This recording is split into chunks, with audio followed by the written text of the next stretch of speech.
Boy, if your muscles are stiff, okay, and you don't have good range of motion, you need to watch this video.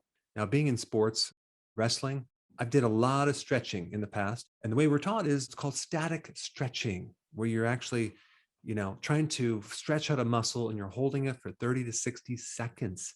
That is the worst way to stretch. Now, this information is based on a real interesting book, and I'll put the link down below, authored by Jim and Phil Wharton. Now, I'm not sure about Jim, but Phil is a physiotherapist and a fitness coach and has worked with some of the top runners in the world, Olympic runners. Okay, so this guy definitely knows his stuff, but his information on stretching is quite fascinating. It makes a lot of sense, and I'm going to share it with you. The first point I want to bring up is a tight muscle. A tight muscle is not ever going to help you.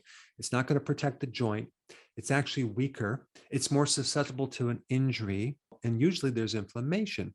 Now, what happens when you stretch a muscle after 3 seconds is you kick in this stretch reflex.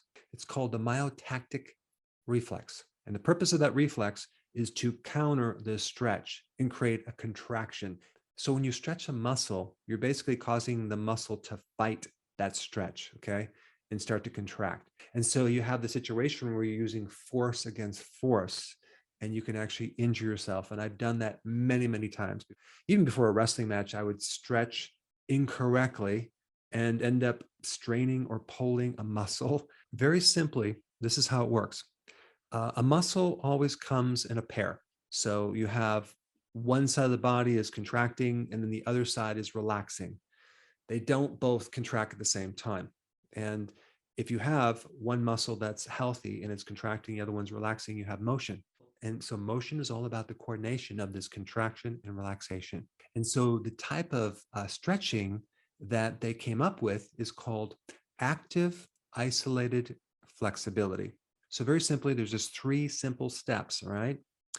You want to isolate the muscle you want to stretch. So let's say, for example, you have a tight hamstring, okay? That's the back part of your leg.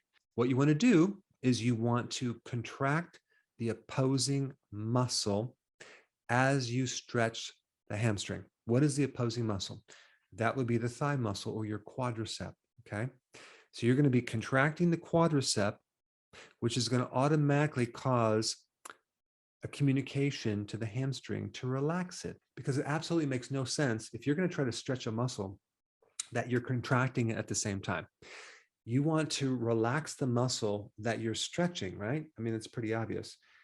But if you contract the opposing muscle, you send signals to allow that hamstring to totally relax so you can stretch it without injury. Number 1, identify the muscle you want to stretch. Number 2, contract or tighten the opposite muscle, okay, as you stretch.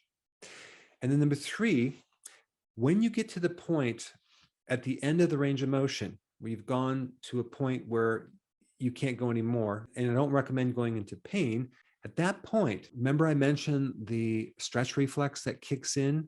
Well, that stretch reflex kicks in at 3 seconds. So what you want to do is you want to stretch it all the way to the end point for 2 seconds, okay? And then you relax it. That way we avoid the contraction or the countering of this stretch. And he recommends that you repeat this 8 to 10 times per muscle. And this could be a great warm-up before your exercise. And he even recommends this, or maybe a version of this, if you injure yourself. You see, a lot of times when you injure a knee or another part of your body, they want to immobilize it. Now, I think you should immobilize it if there's a fracture or there's a severe injury. But if that injury is not that severe, it's very important to add motion into that joint as soon as possible, starting with maybe a passive range of motion and eventually going into these stretches right here, which would be very therapeutic in the rehab. But that's a separate topic. Let's get back to the stretching. So in this first example, bent knee hamstring stretch with a rope. Just so you get the concept, you can see he's contracting the quadricep as he's bringing this up for about 2 seconds at the end of the range of motion, and then he's relaxing, right? And he's doing that for 8 to 10 times. And this next one, he's doing the hamstring straight leg. So he's using his thigh muscle or quad to contract, as he holds it for 2 seconds at the end of the range of motion. But this is the best way to create a really good relaxation and increase flexibility of the hamstring. Now, of course, you're going to do both sides.